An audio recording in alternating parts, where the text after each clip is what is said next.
안녕하세요. 저는 어린 나이에 시집가서 이혼한 뒤에야 인생을 펴게 되었고, 여전히 며느리 노릇 중에 있는 아줌마입니다. 제게는 친부모만큼이나 은인인 시모가 한 분 계십니다. 다들 결혼을 하게 되면 시모와 적이 된다지만, 저에게 시모는 완전 다른 의미의 존재인데요. 시모가 안 계셨다면 아마 제가 이 사연을 쓸 수 있는 여유도 없었을 겁니다. 시모 덕분에 이혼을 할 수 있었고, 시모 덕분에 새 삶을 살게 된 저의 고군분투 사연을 들려드리고 싶어서 찾아왔어요. 세상에 저런 가정도 있구나 생각하며 넓은 아량으로 제 글을 봐주셨으면 좋겠습니다. 어린 나이에 시집을 간 저는 결혼한 지 얼마 되지 않아서 친정아빠를 잃었습니다. 친정엄마는 제가 아주 어릴 적에 뇌경색으로 먼저 돌아가신 걸로 알고만 있었어요. 엄마를 전혀 기억하지 못할 나이였기에 아빠가 말해준 이야기로만 엄마의 이미지를 상상하곤 했죠. 친정아빠는 저를 데리고 아주 어렵고 가난하게 살았습니다. 돌아가실 때 제게 물려주는 재산은 없었지만 그렇다고 빚을 남기지도 않았어요. 아빠가 그렇게 악착같이 밤낮을 일했던 건 아무것도 줄 게 없는 제게 빚만큼이라도 물려주지 않기 위해서였을 겁니다. 저는 당연히 의무교육은 받고 컸지만 대학 같은 건 생각지도 못했고 20살이 되자마자 고깃집 알바를 해서 돈을 벌어야 했습니다. 그걸 친정아빠가 굉장히 미안했어요. 저에게만이라도 가난 때문에 피해보게 하는 일은 없도록 만들고 싶었다는데 저는 대학을 못 간 것이 친정아빠 탓이라고 생각하지 않아요. 대학은 제가 공부를 더 열심히 했다면 장학금을 받고 기숙사에 들어가 다닐 수 있는 부분이지 않습니까?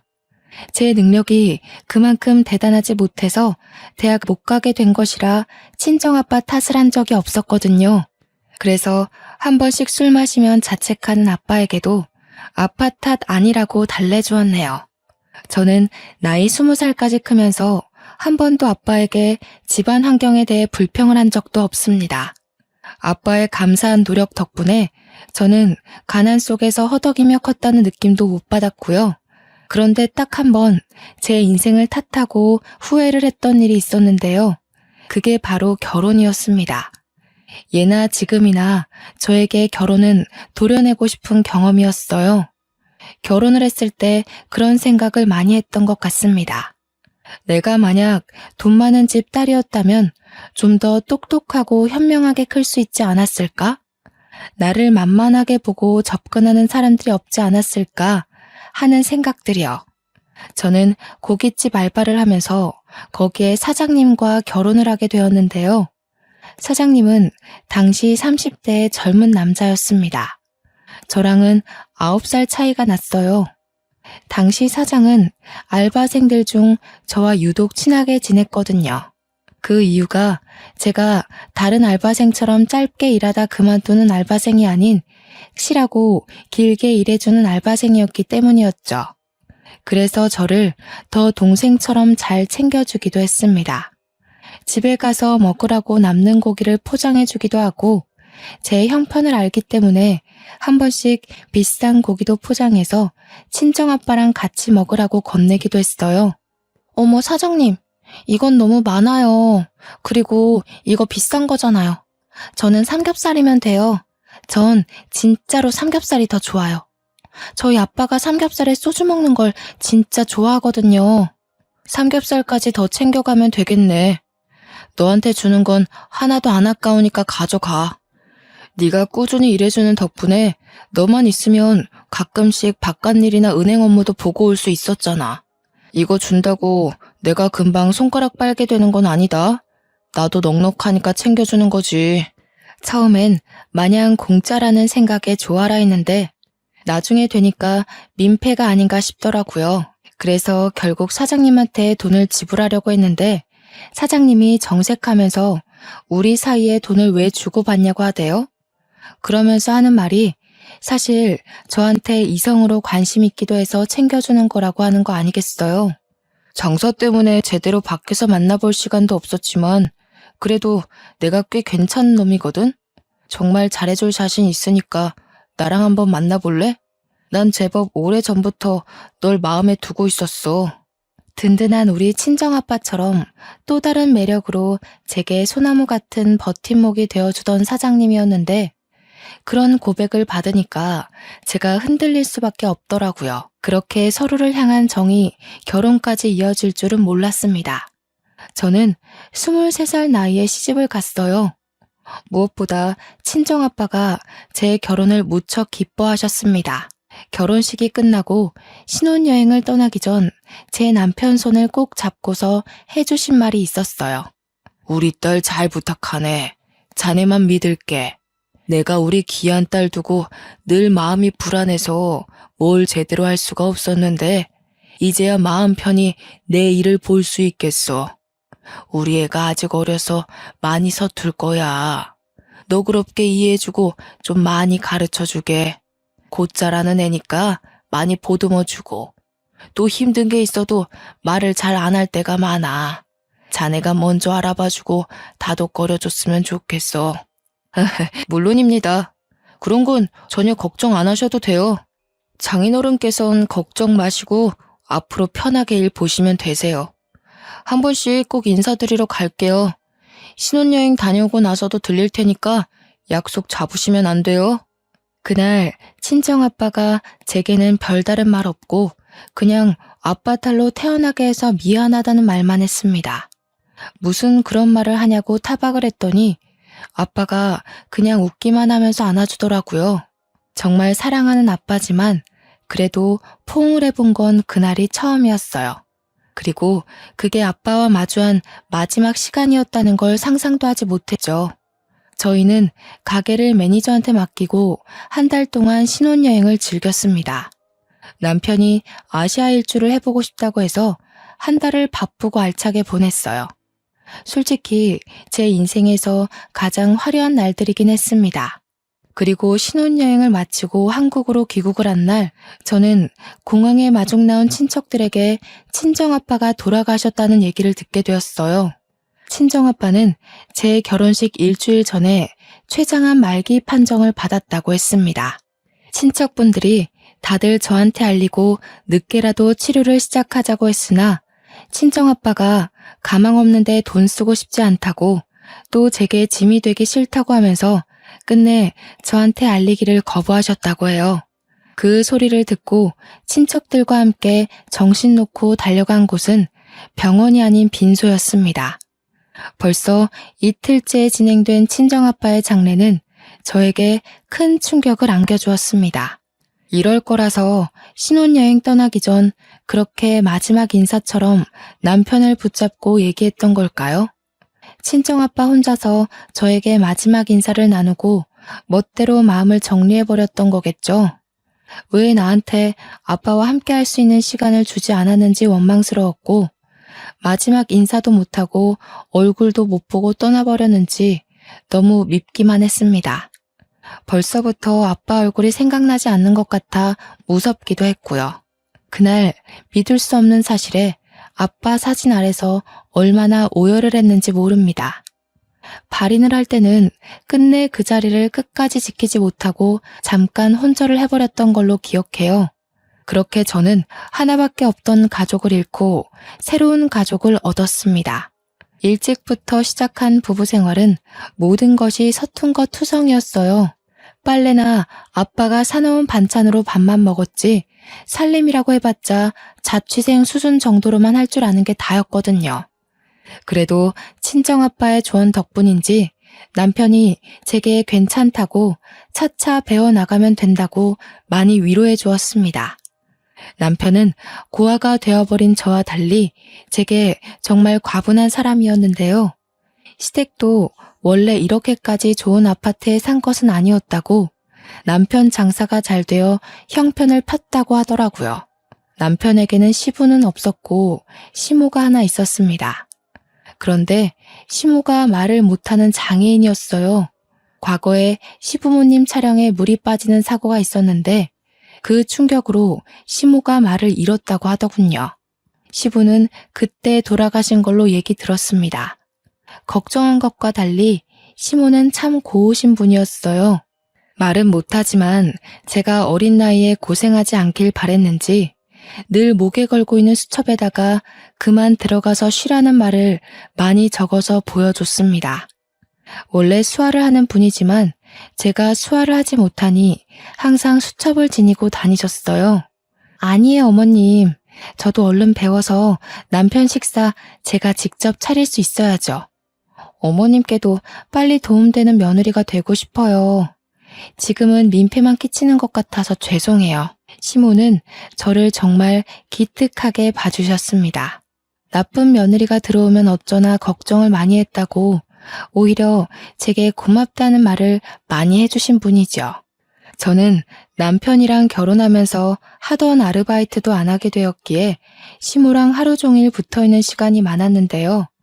시모가 저를 딸처럼 잘 챙겨주니 저도 시모를 엄마처럼 많이 의지하게 되더라고요. 덕분에 저는 결혼 생활 1년 반 정도 만에 거의 주부 10단 실력만큼이나 살림을 잘하게 되었습니다.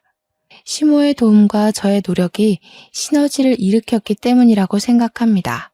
이젠 시모한테 묻지 않아도 웬만한 요리는 제가 알아서 할 수 있었고 식사 또한 시모와 남편이 자리에 오기 전까지 차려놓을 수 있을 정도로 실력이 늘었죠. 우와, 이게 뭐야? 해물탕을 했네?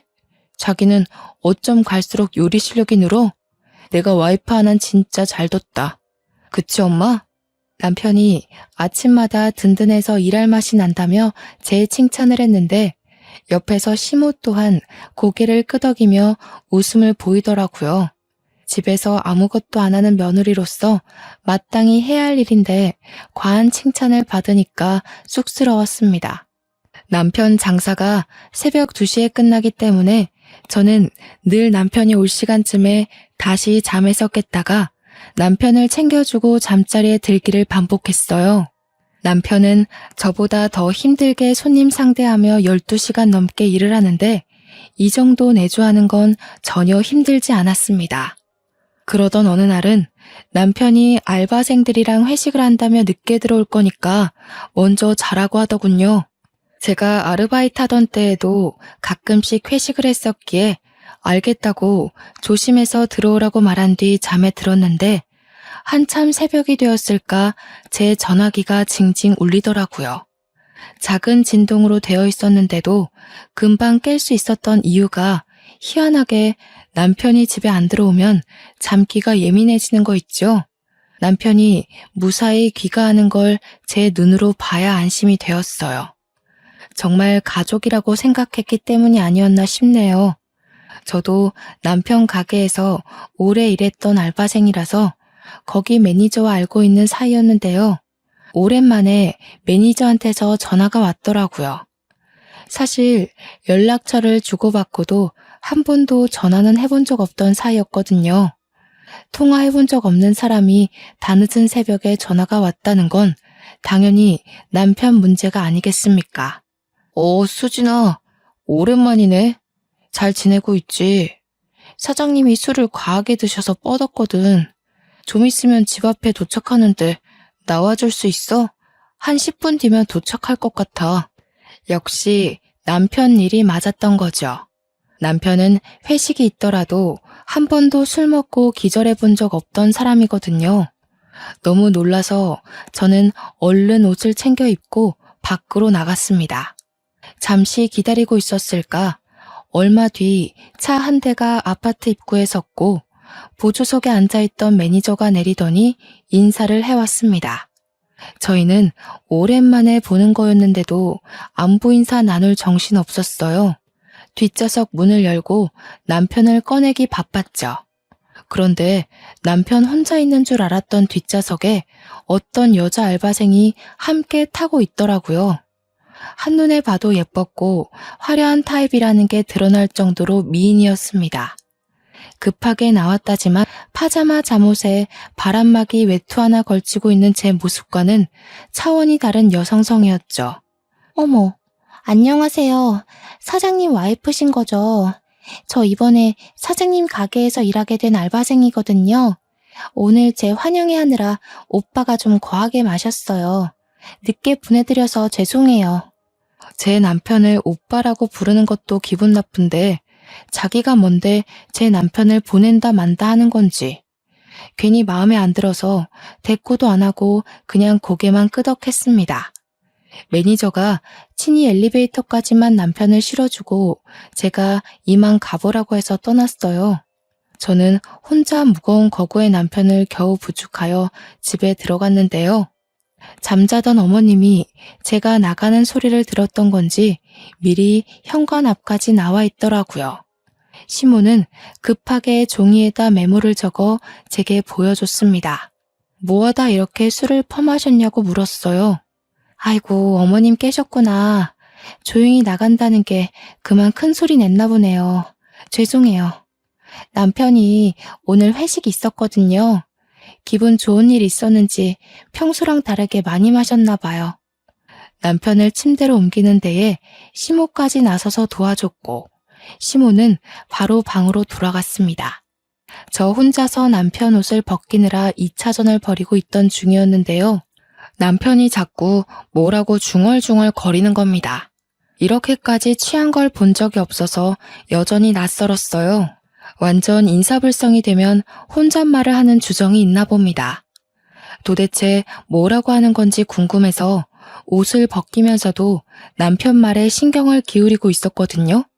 그 주정을 자세히 듣자마자 덜컹 심장이 내려앉은 거 아니겠습니까? 남편이 자꾸 누군지 모를 여자 이름을 자꾸 중얼거리는 겁니다. 자세히 들어보니까 현정이라는 이름이었어요. 착각이겠지, 잘못 들은 거라 치부하고 싶었지만 남편은 제가 옆에서 눈을 감기 전까지 계속 현정이라는 이름만 불렀습니다. 그 때문에 신경이 쓰여서 거의 밤잠을 설쳤네요. 결국 다음날 남편한테 꿀물을 타주면서 현정이가 누구냐고 물어보게 되었습니다. 그러자 남편이 캑캑 사례가 들리더니 정신 번쩍 든 얼굴로 저를 쳐다보더라고요. 그러면서 그게 누구냐고 오히려 모른 척하대요.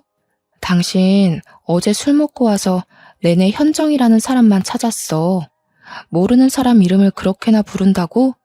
그것 때문에 내가 밤잠을 다 설쳤는데? 뭐래, 들었겠지. 쓸데없는 소리 말고 콩나물국 좀 끓여줘. 오랜만에 거하게 마셨더니 계속 속이 안 좋아.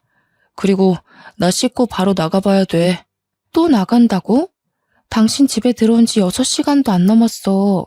아직 출근 시간도 아니잖아. 나중에 어머님 병원 가야 되는데 우리 안 태워다 줄 거야? 당장 가봐야 되는 일이야? 바깥 일 하는 사람이 어디 직장에만 일이 있겠어? 다른 약속 있어. 엄마 병원은 당신이 택시 타고 다닐 수 있잖아. 택시비 줄게. 남편은 제게 카드를 쥐어주면서 아침밥도 안 먹고 그대로 불이 나게 씻고 나가버렸습니다. 뭔가 자리를 계속 피하려는 느낌이 들었어요.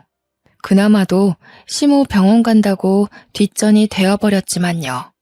시모는 저와 함께 주기적으로 어장의 재활치료를 받으러 다녔는데요. 시모 말로는 혼자서 병원 다니실 때보다 저랑 같이 다니니까 의지도 되고 힘도 난다고 하더라고요. 의사도 시모가 옛날에 비해 언어를 이해할 수 있는 능력이 많이 향상되었다고 했습니다. 뇌 기능에 문제가 생긴 거라 완전 일반인까지 회복된 건 아니었지만 일상생활에 큰 어려움은 없을 거라고 하네요. 너무 기쁜 나머지 그날 시모와 함께 시모가 좋아하는 팥칼국수를 먹으러 갔던 기억이 납니다. 시모가 자기는 면을 잘 안 먹는다고 저한테 덜어주면서 전부 저 덕분에 몸이 많이 좋아진 거라고 또 고맙다고 하는 거 있죠? 어머님, 자꾸 그렇게 고맙다 하시면 저 버릇 들어요. 저한테 꾸짖을 거 있으면 과감하게 말씀해 주세요. 전 어머님 마음 불편하게 만들고 싶지 않거든요. 식사를 마치고 시모가 이끄는 대로 따라갔는데 그곳은 시장 한가운데 있는 웬 도자기 집이었습니다. 그릇이 필요한가 해서 들어가 봤더니 그게 아니라 저한테 도자기 반지를 하나 선물해 주더라고요. 시모가 과거에 한 번씩 시장 올 때마다 들렸던 곳이라고 이 도자기 집이 전부 수제라서 반지도 바로 그 자리에서 제작을 해준대요. 너무 진귀한 선물이라서 저 또한 시모에게 선물을 해주겠다고 하여 저희 둘은 나란히 반지를 맞추고 나왔네요. 그리곤 함께 장볼거리 좀 산 뒤에 시장을 빠져나왔고 근처가 남편 일하는 곳이라 한번 들리기로 했습니다. 남편 가게까지 거의 다 왔을 때쯤 알아챘는데요. 제가 깜빡하고 산 걸 두고 와버렸지 뭡니까. 시모한테 남편 가게 안에 들어가 있으라고 하고 급히 3분 거리의 시장으로 다시 돌아갔습니다. 금방 갔다가 왔더니 시모가 저한테 달려오고 있는 거 아니겠어요? 느닷없이 제 손을 붙잡아 당기며 집에 가려고 하더군요. 어머님, 어디 가세요? 남편 만났어요? 남편한테 고기 좀 얻어가려고 했는데. 잠깐만요. 제가 남편한테 빨리 말하고 올게요. 시모가 자꾸 제가 하는 말에 손사래만 치면서 계속 집에 가자고 당기는 겁니다. 그때 남편 가게를 앞을 그냥 지나치게 되었는데 스쳐가는 상태로 안을 슬쩍 봤거든요. 순간 제 눈에 무언가가 포착되었지 뭡니까. 손님 몇 없는 테이블 사이로 카운터 쪽에서 웬 남녀가 사이좋게 손을 맞잡으며 노닥거리고 있는 걸 똑똑히 본 거죠. 시모가 당기는 바람에 금세 지나쳤지만 온몸에서 반응하는 촉이 저를 불안하게 만들었습니다. 저는 결국 저를 꼭 잡는 시모와 실랑이를 벌이면서 시모를 놓고 가게로 돌아갔어요. 아니나 다를까 지난번 집 앞에서 본 여자 알바생과 남편이 휴대폰을 같이 보면서 키득거리고 있는 거 아니겠습니까? 그것도 완전 커플이 몸을 부대끼고 있는 모습처럼요. 저는 주변 사람들이 쳐다보건 말건 신경도 안 쓰고 냅다 소리를 질렀습니다. 여보! 하고 고함을 쳤더니 남편이 깜짝 놀라서 저를 발견했고 그대로 알바생을 밀치더라고요. 여자 알바생이 중심을 잃고 넘어지면서 엉덩이를 박았는데 금세 또 알바생을 부축하며 챙겨주었습니다. 그리고는 저한테 와서 우선 밖에서 얘기하자며 저를 끌고 가게를 나가려 했어요. 저는 그런 남편의 손길을 뿌리치면서 뭐하고 있었냐고 따졌습니다. 당신 설마 바람 피는 거야? 어제 당신 술 취해서 올 때 저 여자랑 같이 있었는데 그때부터 이런 짓 했니? 도대체 언제부터 이랬어? 시끄러워. 사람들 보잖아. 그리고 왜 연락도 없이 가게를 찾아와? 여기가 왔다 갔다 놀러 다니는 놀이터인 줄 알아? 쓸데없는 소리 말고 집에 가 있어. 집에 가서 얘기해. 내가 이대로 집에 가면 일이 더 커질 거란 생각은 안 해? 바람 핀 게 아니면 이 자리에서 해명을 해야지. 아, 저 여자가 현정이야? 당신이 술주정 부리면서 주구장창 불러제끼던 그 여자 맞지? 저는 남편을 밀치고 나가 그 여자 알바생한테 이름을 물었습니다. 알바생이 당황해서 말해주지 않고 있던 때에 어수선한 분위기에 주방에서 나온 매니저가 저를 발견하고 반갑게 인사를 하더군요. 그래서 제가 바로 매니저한테 여자 알바생 이름이 현주 맞냐고 물어봤죠. 상황을 모르던 매니저는 당연히 고개를 끄덕였고 저는 그대로 남편을 째려봤습니다. 그때 시모가 허둥지둥 들어와서는 저를 잡아당기며 얼른 집에 가자고 또 재촉을 했는데요. 남편이 이번엔 시모한테로 화살을 돌리는 거 아니겠어요? 엄마, 내가 병원 갈 때 이쪽으로 지나다니지 말랬잖아. 미리 말해줬는데 그새 까먹었어? 하여튼 머리가 망가지니까 답답한 짓만 계속하네. 나만 속 터지지 나만. 남편이 언성을 높이자 시모가 남편한테 미안하다고 두 손을 싹싹 빌었습니다. 그러면서 시모가 다시 저를 끄집어 당겼어요. 그런데 곰곰이 생각해보니까 남편 말이 좀 이상하더라고요. 이쪽으로 지나다니지 말랬다고요? 그런 경고를 시모한테 미리 얘기를 했다는 건 이미부터 이런 수상쩍은 짓을 하고 다녔다는 거 아닌가요? 제가 그걸 눈치채고 다시 남편한테 따지고 물었더니 당황한 남편이 영업방해로 신고하기 전에 나가라고 협박을 하기 시작하더군요. 그러면서 저와 시모를 힘으로 몰아냈고 계단이 있는 것도 고려 안 한 채 무작정 밀어붙이는 탓에 시모가 발라당 바닥을 굴렀습니다. 지나가던 사람들이 놀라서 시모를 살폈고 가게 안의 사람들도 그제서야 일어나서 남편을 동영상 찍기 시작했어요. 화가 잔뜩 난 저는 시모를 살펴주다가 들고 있던 두부로 냅다 남편 머리통을 후려쳤고 그걸로 모자라서 봉지에서 두부를 꺼내 남편한테 패대기를 쳐버렸어요. 뭘 잘했다고 네 엄마를 그렇게 사정없이 밀어버려. 유부남이 대낮에 사람들 보는 앞에서 바람피는 게 잘한 짓이야? 네가 그러고도 어머님 아들이라 말할 자격이 있어? 아이씨, 내 돈으로 먹고 자고 싸고 치료까지 받으면서 그럼 그건 누가 효도하는 건데? 이렇게까지 해줬으면 나머지는 당신이 며느리로서 해야 되는 거 아니야? 그러게, 내가 좋게 말할 때 집에 돌아갔으면 이 꼴은 안 당했을 거 아니야? 남편의 호통은 사람들의 주의를 모으기 충분했고 남편은 제 분에 못 이겨 우리를 내버려 두고서 가게 깊숙한 곳으로 들어가 버렸습니다. 하는 수 없이 저는 시모를 챙겨 집으로 돌아왔는데 시모가 저한테 계속 미안하다고 계속 메모를 적어주더군요. 알고 보니 시모는 남편이 바람피고 있는 걸 진작에 알고 있었더라고요.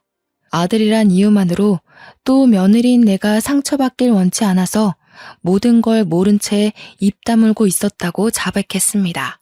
어머님, 저 너무 화나요. 솔직히 어머님한테도 배신감 느끼고요.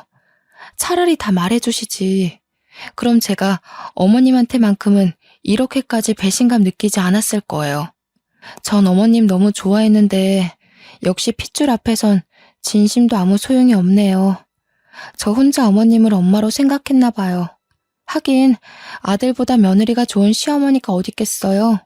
어머님, 저 때문에 부담스러우셨겠어요. 이젠 저한테 신경 끄셔도 돼요. 저도 그럴 테니깐. 그날 저는 결혼하고서 난생 처음 시모에게 상처 주는 말을 서슴지 않고 해버렸습니다.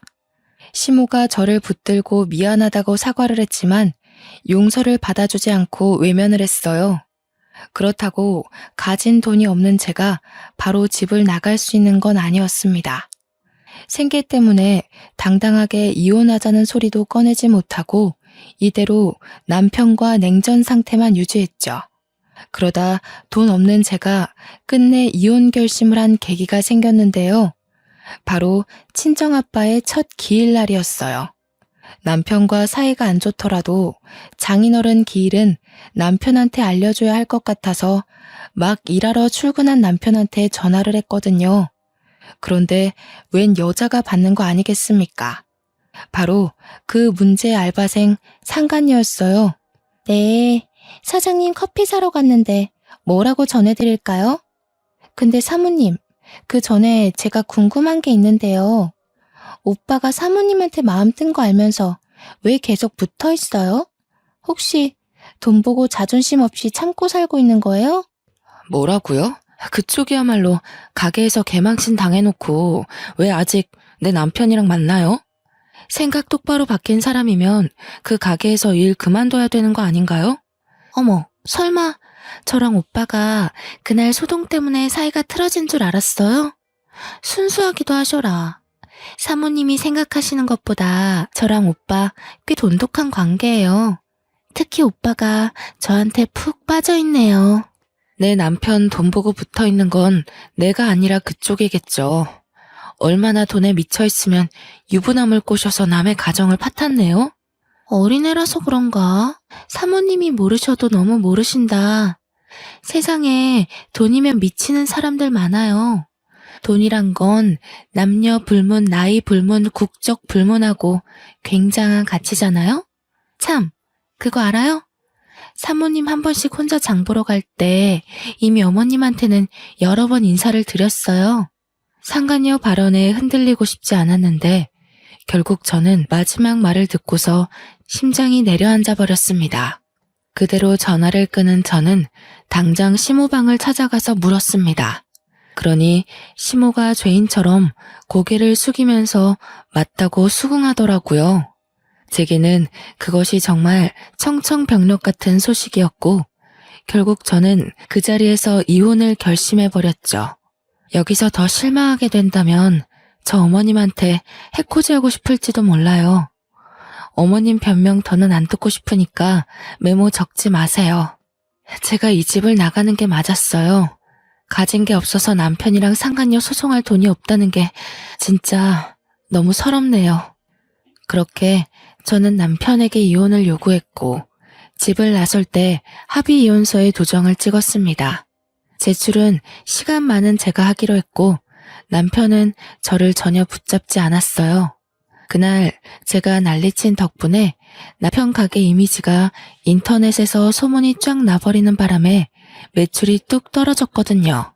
그래서 남편은 제 꼴을 진작에 보고 싶지 않아 했습니다. 이혼을 하게 되면 저는 남편보다 더한 가난을 얻게 되겠지만 몇 없는 짐과 재산 분할로 제게 떨어질 돈만 있는 걸로 만족하기로 하고 집을 나가게 되었어요. 제가 집을 나가는 당일 시모가 저를 방으로 불렀는데요. 솔직히 시모가 미워도 그동안 엄마라고 생각하고 믿고 의지했기에 시모를 두고 가는 것이 마냥 편치만은 않았습니다. 아니나 다를까 시모도 마찬가지였나 봅니다. 제게 밤새 쓴 것 같은 긴 내용의 편지를 건네더라고요. 그러면서 웬 검은 봉지 하나까지 챙겨주셨는데 그건 받지 않으려 했지만 시모가 무작정 제 가방에 쑤셔 넣었습니다. 시모를 향한 저의 진심은 절대 가짜가 아니었고 그렇기 때문에 받은 상처는 더없이 깊어서 시모가 챙겨주는 물건들이 달갑지 않더군요. 꺼내보지도 않고 그냥 집을 나와버렸습니다. 시모가 베란다에서 저를 내다보는 게 느껴졌지만 끝내 인사도 안 하고 돌아보지도 않았어요. 다시는 볼 수 없는 가족일 테고 좋게 작별하는 것도 아닌데 뭐하러 인사를 하겠습니까? 그렇게 제가 가장 먼저 찾은 곳은 결혼하기 전 친정아빠와 살던 곳이었습니다. 진작에 집을 팔긴 했지만 빈민촌이라서 아직 계약한 사람이 없더라고요. 거의 공가 수준으로 방치되어 있었어요. 집 안에 들어가 대문 올라가는 계단에 앉은 저는 한참 멍 때리다가 시모가 줬던 편지를 꺼내봤습니다. 야무지게 나열된 글씨를 쭉 읽어내려가던 제 눈동자가 점차 세차게 흔들렸고 그 내용을 다 읽고 나서는 곧장 시모가 준 검은 봉지를 급하게 뒤졌습니다. 편지에는 처음부터 끝까지 시모의 자책이 담겨 있었는데요. 자신이 아들을 잘못 키웠다고 남의 집 귀한 자식한테 큰 상처를 줬다면서 자기 아들이 잘못했다는 거 알지만 이렇게 밉고 못된 놈도 자식이라고 못난 엄마 된 입장에서 보듬으려 했다며 저와 남편을 둘 다 지키려다 이 꼴이 났다고 미안하다는 내용이 가득했어요. 그러면서 마지막 추신에 그동안 딸이 주는 사랑 알게 해줘서 고맙고 우리 창창하고 예쁜 며느리가 앞으로 하고 싶은 일 하면서 건강하게 살았으면 좋겠다고 내가 가진 게 이것밖에 없으니 이 돈으로 자기 아들 소송하라며 돈을 조금 넣었다고 하는 겁니다. 검은 봉지 안에 든 건 다름 아닌 3개의 통장이었습니다. 그 안에는 각각 1억, 2억, 4억의 액수가 찍혀 있었어요. 그런데 중요한 건 통장 중에 명의 하나가 제 이름으로 되어 있는 거 아니겠습니까? 그 말은 본래 가지고 있던 2개의 통장과 다르게 나머지 하나는 일부러 저를 주기 위해 만들었다는 거잖아요. 어떻게 이럴 수가 있는 걸까요?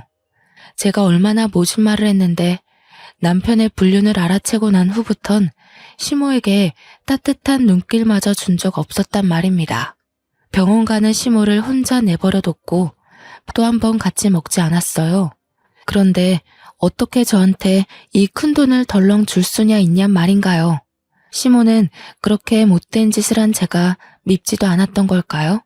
어째서 시모는 제가 아는 시모의 모습 그대로 저를 기다리고 있었던 거죠? 너무 어린아이 같았던 제가 창피하고 진심으로 엄마였던 시모의 마음에 너무 죄송해서 한동안 그걸 쥐고 얼마나 울었는지 모릅니다. 날이 밝을 때 그 집을 나왔는데 나 저무도록 공가에 앉아 울었던 걸로 알아요. 결국 저는 다시 시모가 있는 집을 찾아갔습니다. 그 쓰레기 같은 집에서 시모를 빼내오기로 마음을 돌려먹은 거죠. 집에 갔더니 제가 나간 걸 알고 살판난 남편이 그새 상간녀를 들였지 뭐예요. 제가 집을 나간 게 12시간도 안 되었는데 얼마나 이 순간을 기다렸으면 그새 상간녀를 집까지 들였을까요? 어차피 남이 될 남편 그냥 무시하고서 저는 바로 시모 방을 찾았습니다. 시모는 방구석에 앉아서 저와 찍었던 사진을 정리하고 있더라고요. 저는 진작에 빼버린 도자기 반지도 시모는 여전히 끼고 있었습니다. 제가 방문을 열자마자 저를 발견한 시모가 깜짝 놀라셨는데요.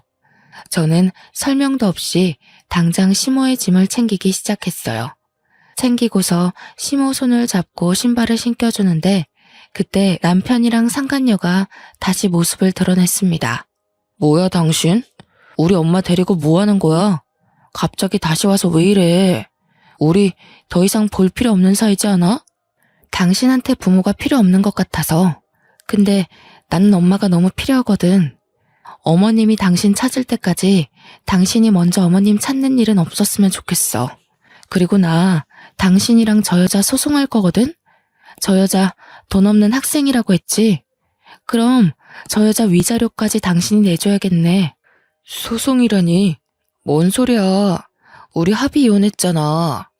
배운 거 없어서 멍청한 줄은 알았지만 합의 이혼하면 소송 못하는 것도 모르는 바본 줄은 몰랐네.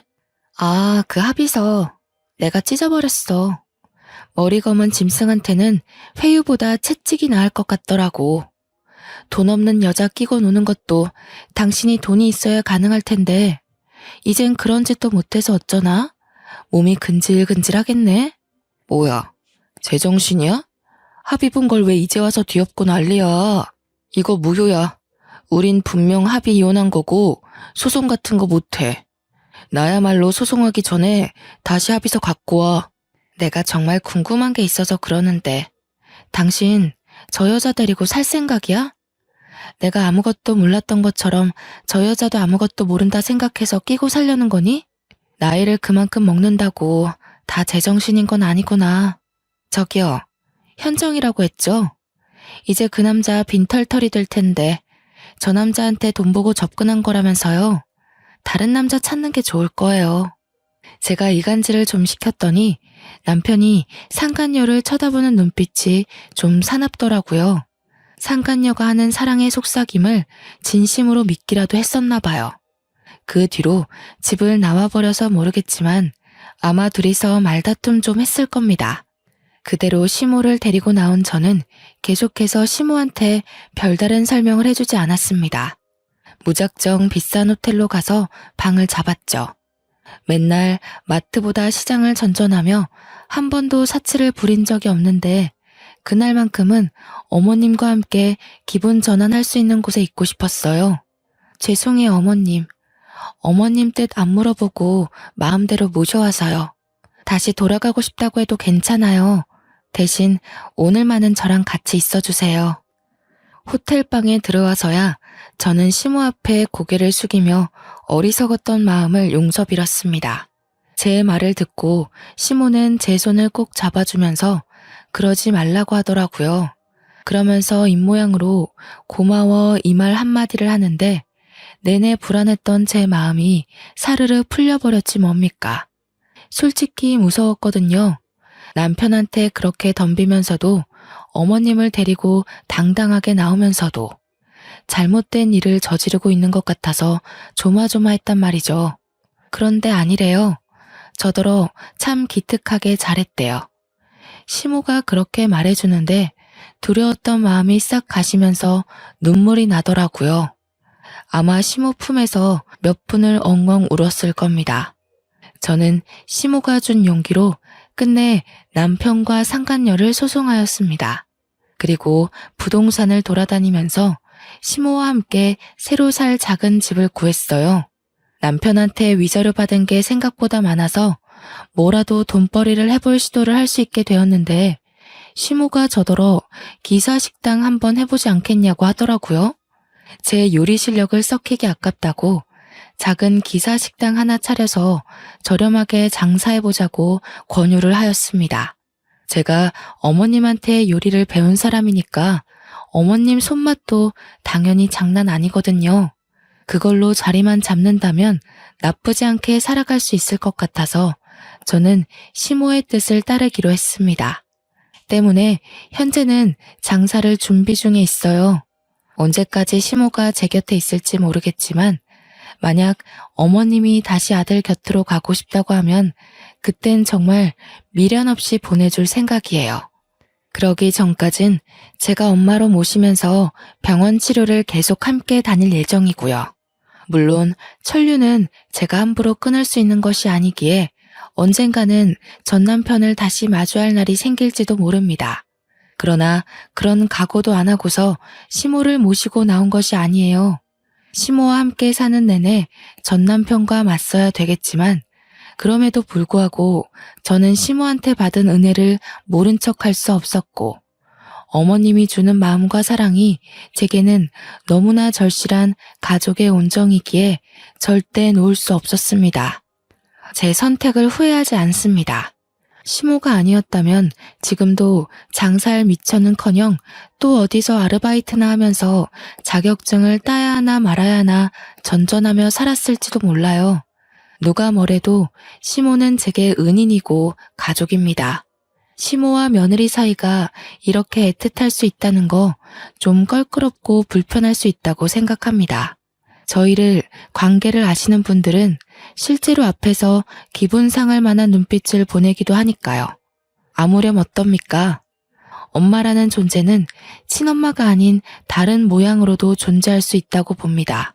제가 엄마로 느꼈다면 엄마라고 부르며 살 수 있다는 거예요. 참, 어머님이 최근 제게 한 가지 또 제안한 것이 있는데요. 저더러 위자료 남는 돈으로 학교를 다녀보라고 하더라고요. 제 나이가 이제 막 26살이 되었습니다.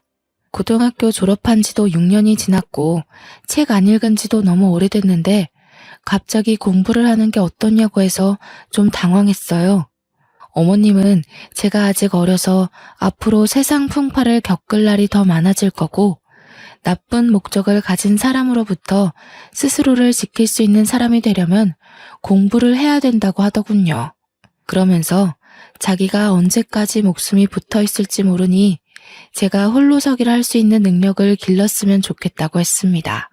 그 소리를 처음 들었을 땐 무슨 그런 말을 하냐고 시모를 나무랐는데 생각해보니 시모의 말이 틀린 것 없더라고요. 그래서 최근에는 수능 문제집을 샀습니다. 대학 입학까지 얼마나 기간이 걸릴지는 모르겠으나 장사를 같이 하면서 틈틈이 공부를 해볼 계획입니다. 검색을 하다가 우연찮게 알게 된 건데 수화 언어학과가 있더라고요. 그걸 본 날부터 제게는 수화 통역사라는 꿈이 생겼어요. 학교 다닐 때도 목표 같은 것 없던 제가 난생 처음 되고 싶은 직업이 생겼다는 겁니다. 이 모든 마음가짐도 다 지금의 어머님 덕분이었죠. 열심히 공부해서 훌륭한 수화 통역사가 되어서 시어머니한테 제대로 효도하고 시모와 더 깊은 감정을 공유할 수 있는 사이가 될 거예요.